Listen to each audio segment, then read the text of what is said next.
मैं इस वक्त मौजूद हूँ अमेरिका की स्टेट वर्जीनिया की एक बहुत ही पुरानी आबादी जिसका नाम है अलेक्जेंड्रिया। ये जो आप ग्रॉस देख रहे हैं सड़क के फुटपाथ के इस तरफ, ये इसको तराशना खराशना ठीक रखना ये काउंसिल की ज़िम्मेदारी होती है, इलाके की जो काउंसिल। लेकिन ये घरों के सामने वाले ये जो ग्रॉस आपको नज़र आती है, ये जनाबे वाला ये घर वालों की ज़िम्मेदारी है।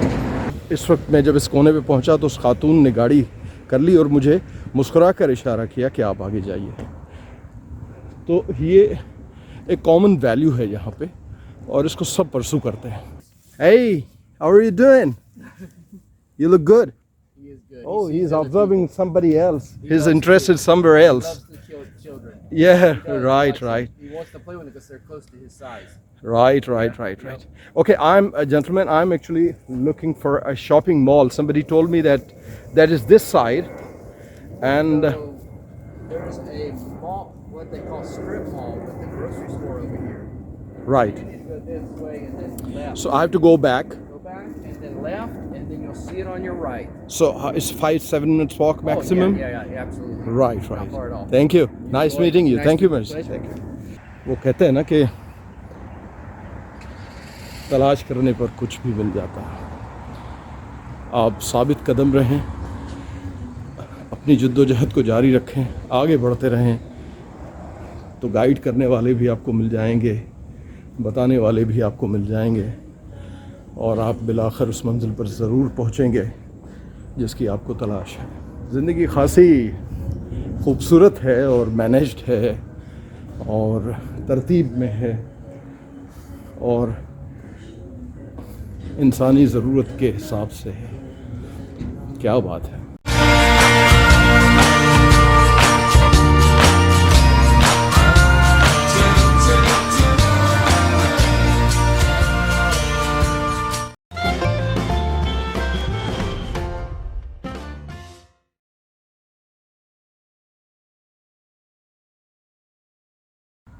ये जनाब ये उस स्टोर के बाहर का मंजर है। बहुत ज़्यादा गाड़ियाँ खड़ी हैं, बहुत लोग अमेरिकन ख़रीदारी बहुत करते हैं।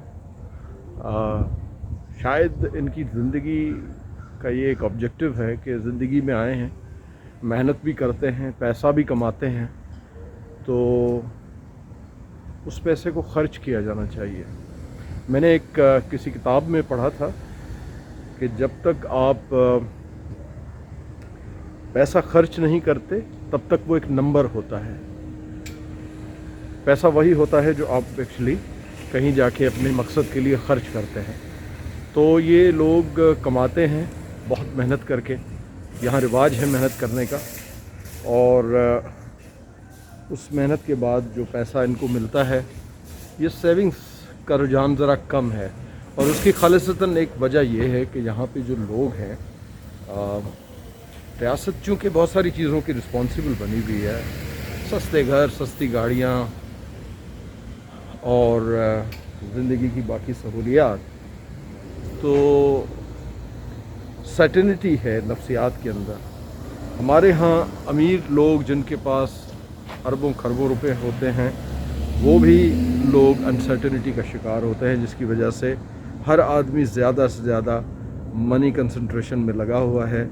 वो हर आदमी की सोच यही है कि दूसरे की जेब से भी जो चवन्नी उसकी जेब में बाकी बची है वो निकाल के भी मैं क्यों ना अपनी जेब में इसे महफूज कर लूँ। यहाँ पे लोग ये नहीं करते, अमीर हो या गरीब, $1000, $2000, $5000, $10,000 कमाने वाले अफराद जो हैं, आपको बहरहाल अपनी अपनी इस्तात के हिसाब से पैसा खर्च करते हुए और ज़िंदगी का लुत्फ़ उठाते हुए नज़र आते हैं। होटलिंग करते हैं, अच्छी शॉपिंग मॉल्स में जाके ग्रॉसरी जी भर के लेते हैं। और चूँकि हम पाकिस्तानियों और हिंदुस्तानियों की तरह और एशियंस की तरह गरीब करेंसी वाले नहीं हैं, इसलिए डॉलर की कन्वर्जन में कोई जो है वो उनकी नफ्सियात नहीं, और डॉलर को कन्वर्ट नहीं करते हमारे यहाँ। हम लोग अगर किसी शॉपिंग मॉल में चले जाएं और $10 की चीज़ देखें तो एकदम से ये एक ख़याल आता है कि बोतल उठा रहा हूँ पानी की, तो ये हम लोगों को ये ख़याल आता है कि ये $10 का मतलब इतने रुपए हो जाएंगे, और ये $10 ये पीनट्स का पैक अगर मैं $4 में ले लूँ तो ये पीनट्स का एक छोटा सा पैक जो है वो मुझे पड़ जाएगा 700 रुपये में। हम इस तरह सोचते हैं। तो ये लोग चूँकि बचपन से यहीं पैदा हो, यहीं पले बढ़ते हैं, काम करते हैं, डॉलर कमाते हैं, तो इनके जहन में कोई रुपये, कोई रियाल, कोई दरहम नहीं होता। इनके जहन में सिर्फ़ और सिर्फ होता है डॉलर, और वो ख़र्च करते वक्त बिल्कुल भी घबराते नहीं हैं। तो ये वो स्टोर है जो जिसके अंदर मैं गया था। मैंने उनसे कहा कि वो मुझे अगर अंदर से कुछ रिकॉर्ड करने की इजाज़त दे दें। यहाँ इजाज़त लेना बहुत ज़रूरी होता है, वैसे ही आप कैमरा निकाल के शुरू नहीं हो जाते। तो उसने अपने मैनेजर से पूछा, उस लड़के ने, तो उस मैनेजर ने कहा कि नहीं, हम स्टोर को अंदर से नहीं करने देंगे रिकॉर्ड। मैंने उन्हें बताया कि एक्चुअली मैं दिखाना चाह रहा हूँ अपने व्यूअर्स को कि अमेरिका में ग्रॉसरी जो होती है उसकी क्या कीमतें होती हैं। पर ही डिडंट एग्री एक्चुअली। तो मैंने भी ज़िद नहीं की, ज़िद करना फजूल बात है। तो बहरहाल मैंने सिम का पूछा जो मुझे समझ नहीं आया, और उसके बाद फिर मैंने दोस्त को कॉल की। उसने कहा कि तुम ऐसे नहीं समझ पाओगे, मैं आ रहा हूँ और आपको कहीं लेके चलता हूँ आए दिन AT&T के आउटलेट पे, वहाँ चल के मैं चीज़ें समझ के आपको गाइड करूँगा। आप ऐसे कोई कार्ड वगैरह यहाँ पे ना ख़रीदें। तो ये थी आज की कहानी। मैंने आपको अपने दोस्त के घर से इस एरिया तक तकरीबन कोई 45 से 50 मिनट की वॉक बनती है। आपको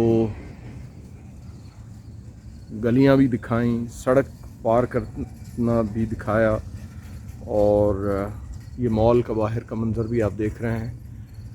और अब जाने से पहले इस आसमान का एक मंज़र देख लें, तो उसके बाद फिर अलविदा आज के लिए।